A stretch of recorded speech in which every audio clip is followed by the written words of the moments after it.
Nossa pilha de material para esse deep dive tá gigantesca, é? Extinção em massa. É. Ó, meio assustador, confesso. Mas também me deixou curioso pra caramba. É um tema bem complexo e com razão te deixa com um friozinho na barriga. A gente vai mergulhar fundo nas 5 grandes extinções em massa que já rolaram no planeta. 5? Zero? Hum. A gente sabe que a vida na Terra é frágil, mas 5 extinções em massa. Me faz pensar, será que a gente tá, tipo, andando na corda bamba da sexta extinção? E qual que é a nossa, sei lá, culpa nisso tudo? Boa pergunta. Para começar, acho que é legal a gente entender o que é extinção em si, né? Tipo, o que significa de verdade. Basicamente, é quando uma espécie inteira, tipo, desaparece do planeta. E o impacto na biodiversidade é enorme, porque cada espécie, mesmo as pequenininhas, tem um papel no ecossistema. Ah, entendi. Tipo, é como se fosse um dominó gigante, né? Uma peça cai que leva um monte junto. E me fala mais sobre essas 5 grandes extinções que você mencionou. Quais foram? A gente teve a Ordoviciano-Siluriano, a Devoniano Superior, a Permiano-Triássico, que é a famosa Grande Morte, a Triássico-Jurássico e a Cretáceo-Paleógeno, que acabou com os dinossauros. Falando em extinção dramática, os dinossauros que causou cada uma dessas catástrofes foi tudo culpa de asteroides. Na real, cada extinção teve seu próprio combo de destruição. A gente está falando de eras glaciais, mudanças absurdas no nível do mar, vulcões explodindo e enchendo a atmosfera com gases do efeito estufa. E sim, teve asteroide também, em pelo menos uma delas. Parece que o planeta tá fazendo de tudo para se livrar da galera, né? Mas qual dessas extinções foi, tipo, a mais brava? Sem dúvida, a grande morte, a do Permiano-Triássico. Ela varreu 95% da vida marinha, 70% da vida terrestre. Imagina só, um planeta quase totalmente vazio. Que silêncio, né? Nossa, que sinistro. E a vida, tipo, conseguiu se recuperar depois de um negócio tão pesado assim? Sim, a vida sempre tem um jeito. Mas levou milhões de anos. A grande morte mostra como a vida é forte, mas também como é vulnerável. E essa recuperação lenta dá pra gente uma noção da escala de tempo da natureza, né? Milhões de anos. É tempo pra caramba. Uma coisa que me chama a atenção nos materiais que você mandou foi a relação entre o dióxido de carbono na atmosfera e as mudanças climáticas. Isso é um ponto super importante. O passado nos dá várias dicas sobre como o CO2 pode impactar o planeta, né? Quando a gente olha para trás, dá para ver que picos de CO2 geralmente acontecem junto com grandes mudanças no ambiente. Então, se a gente usar o passado como referência, o que esse aumento de CO2 que a gente vê hoje em dia, o que ele, tipo, prevê para o futuro? Aí que entra a ideia do antropoceno, né? A era geológica atual, que é marcada pela influência humana no planeta. E parte dessa influência é acelerar, e muito, a taxa de extinção das espécies. Então a gente não está só assistindo a extinção acontecer, a gente está, tipo, no banco do motorista. As evidências apontam para isso, sim. As taxas de extinção hoje em dia estão muito acima do normal, tipo, muito além do que aconteceria naturalmente sem a interferência humana. O dodô, o pombo passageiro, espécies que sumiram para sempre por nossa causa. Triste demais. E quais são as principais causas dessa, sei lá, interferência? O que a gente está fazendo de errado? A lista é grande. Desmatamento, fragmentação de habitats, poluição, introdução de espécies invasoras. A gente está pressionando os ecossistemas de todos os lados, sabe? É como se a gente estivesse espremendo a vida do planeta. E tem como reverter isso? Tipo, se a gente tirar o pé do acelerador, a natureza consegue se recuperar. A natureza é incrivelmente exigente. Chernobyl é um exemplo disso. Depois do desastre, a vida selvagem voltou com tudo. Florestas crescendo de novo, lobos voltando para a área, um ecossistema inteiro renascendo. Chernobyl. Sério, nunca imaginei que eu ouvi uma história positiva vindo de lá. Então, mesmo com tanta destruição, ainda tem esperança para a natureza se recuperar. Com certeza. Chernobyl mostra que a natureza tem uma capacidade enorme de se curar e se adaptar quando a gente deixa. Mas a gente precisa prestar atenção nos sinais de alerta que ela está mandando, tipo o aumento da temperatura global, a acidificação dos oceanos, a perda de habitat. Que tipo de sinais? O que a gente tem que ficar de olho? O aumento da temperatura global é um dos principais. E a acidificação dos oceanos também, que é basicamente o aumento da acidez da água do mar por causa do CO2 que a gente joga na atmosfera. E por que isso é ruim? O que acontece com a vida marinha quando a água fica mais ácida? A acidificação detona a vida marinha, principalmente as criaturas que têm concha. Imagina, as conchas ficam finas e frágeis, e aí elas ficam super vulneráveis a predadores e a qualquer mudança no ambiente. É como se a gente estivesse causando osteoporose nos oceanos. Nossa, a gente está mexendo na química do planeta inteiro, né? Você... Voltando à capacidade da natureza se recuperar, Chernobyl é um caso único ou tem outros exemplos? Tem sim. O máximo térmico do Paleoceno-Eoceno, ou PT, que rolou há 55 milhões de anos, é um exemplo do que acontece quando o CO2 aumenta muito nos oceanos. PETEM? Que nome complicado. Me explica melhor o que aconteceu nessa época e o que isso tem a ver com a gente hoje. Durante o PTM, a Terra passou por um aquecimento global bem rápido, tipo o que a gente está vendo agora. Os oceanos absorveram uma quantidade absurda de CO2 e isso causou acidificação e um baita estresse para a vida marinha. Então, o PETM é tipo um alerta, né?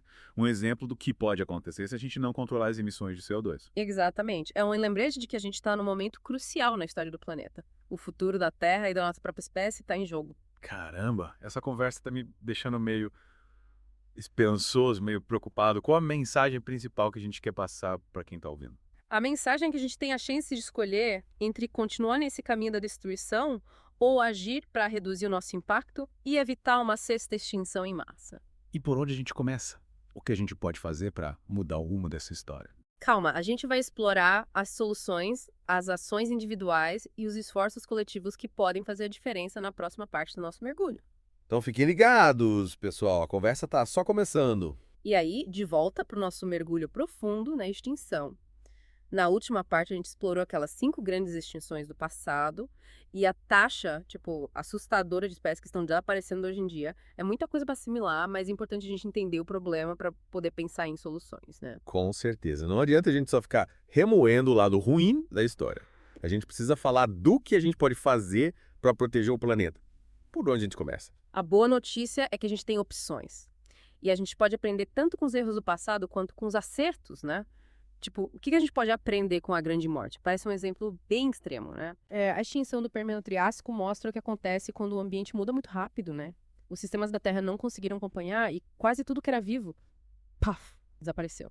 Mas, ao mesmo tempo, ela também mostra a força da vida. Mesmo depois de um evento tão catastrófico, a vida deu um jeito de se reerguer de uma forma completamente diferente, mas deu um jeito.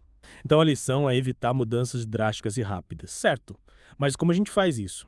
Parece uma tarefa impossível. A gente precisa ir na raiz do problema, né? Reduzir as emissões de gases do efeito estufa, proteger os ecossistemas que ainda existem e mudar para um jeito de viver mais sustentável. Falando em viver de forma mais sustentável, qual que é o papel das ações individuais nisso tudo?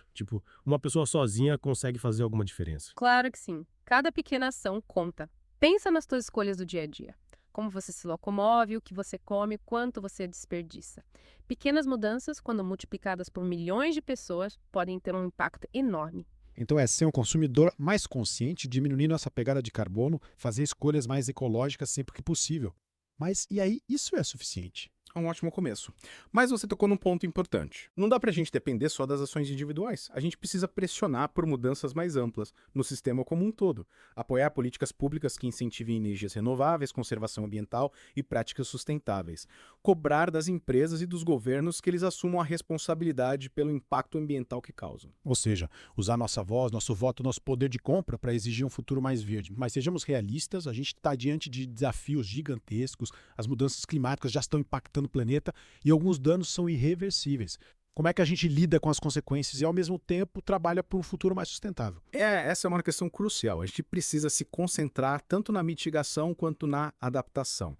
Mitigação é tentar reduzir nosso impacto para evitar mais danos e adaptação é encontrar maneiras de viver com as mudanças que já estão acontecendo. Então, mitigação é estancar a hemorragia e adaptação é aprender a viver com as cicatrizes. Boa analogia. Mitigação pode ser, por exemplo, mudar para fontes de energia renováveis, diminuir o desmatamento ou desenvolver tecnologias para capturar o carbono da atmosfera. Já a adaptação pode envolver construir barreiras para proteger cidades costeiras, desenvolver plantações mais resistentes à seca ou até realocar comunidades que estão em áreas de risco.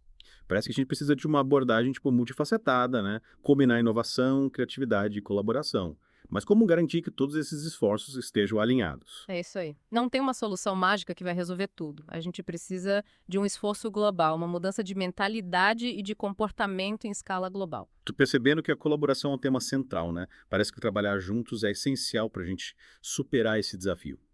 Mas como incentivar essa colaboração em escala global? Você está certíssimo. A gente precisa derrubar as barreiras que nos separam e trabalhar juntos em diferentes áreas, países, gerações. Cientistas, políticos, empresas, comunidades e indivíduos. Todo mundo tem um papel a desempenhar. Então não se trata só de salvar outras espécies, mas de salvar nós mesmos, né? Mas será que a gente, como humanidade, consegue superar as nossas diferenças e agir em prol do bem comum? É exatamente isso. O destino da humanidade está ligado ao destino do planeta. A gente precisa entender que a gente faz parte da natureza, não somos separados dela, nossas ações têm consequências e a gente precisa assumir a responsabilidade pelo futuro que estamos construindo. É uma responsabilidade enorme, mas também libertadora. A gente tem o poder de escolher um caminho diferente, um caminho mais sustentável e justo. É esse o espírito. Não podemos deixar o medo ou o desespero nos paralisar, a gente precisa ter esperança e agir. Porque tô me sentindo mais otimista agora. A gente conversou sobre os desafios, as soluções e a importância da colaboração. Mas o que tudo isso significa para quem está ouvindo a gente? O que as pessoas podem fazer agora para mudar essa história? Ótima pergunta. A gente vai falar sobre algumas ações mais concretas que você pode colocar em prática na próxima parte da nossa conversa. Fiquem ligados. Estamos de volta para a última parte do nosso mergulho na extinção.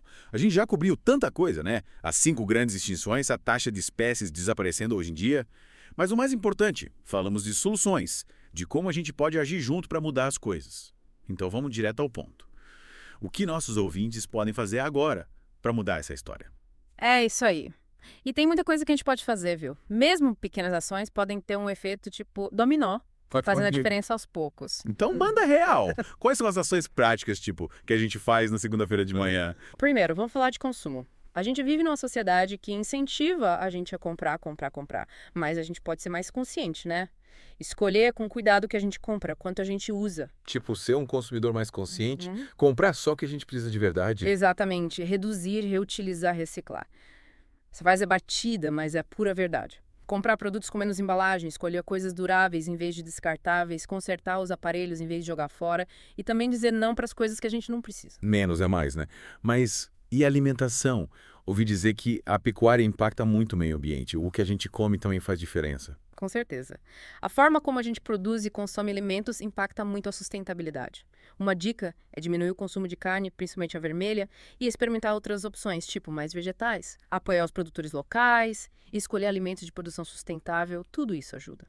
Comer menos carne, prestar atenção de onde vem a comida. Parece simples demais para ser verdade. Pequenas mudanças de hábito podem ter um grande impacto. E sabe, até plantar seus próprios temperos em casa faz diferença. Te conecta com a origem da comida e diminui a dependência da indústria. Legal.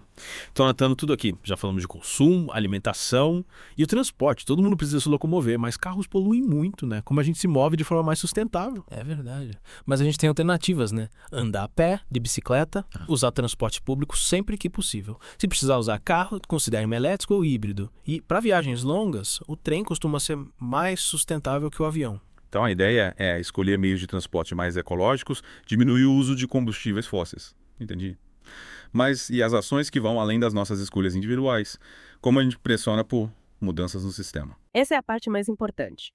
Apoie as organizações e iniciativas que lutam pela proteção da biodiversidade, contra as mudanças climáticas por práticas mais sustentáveis. Entre em contato com seus representantes políticos, cobre deles ações e políticas ambientais eficazes. E use seu poder de compra. Escolha empresas que tenham valores parecidos com os seus. Usar a nossa voz, o voto, o nosso dinheiro para construir um futuro mais verde. Mas como a gente faz isso na prática? De várias maneiras. Voluntariado em ONGs, participação em protestos pacíficos, assinando petições online, doações para causas ambientais. E a educação, a conscientização também são muito importantes. Converse com seus amigos, familiares, compartilhe informações nas redes sociais, seja um agente de mudança na sua comunidade. Parece que cada um de nós é uma peça de um quebra-cabeça gigante, né? E cada peça, por menor que seja, contribui para formar a imagem final. Que bela analogia. E lembre-se, você não está sozinho nessa luta. Tem muita gente, muitas organizações incríveis trabalhando para proteger o nosso planeta. Conecte-se com essas pessoas, aprenda com elas, participe. A gente tem o poder de escolher um futuro diferente, um futuro mais sustentável, mais vibrante. Esse mergulho foi intenso. A gente aprendeu sobre a fragilidade da vida, as consequências das nossas ações e o poder que a gente tem de mudar as coisas. Que mensagem você deixa para quem nos acompanhou até aqui? Foi um prazer enorme explorar esses temas com você e com nossos ouvintes. Lembrem-se, o futuro não está escrito na pedra. Ele é moldado pelas escolhas que a gente faz hoje. Então vamos escolher com sabedoria. Obrigado por se juntar a nós nesse mergulho profundo. Até a próxima!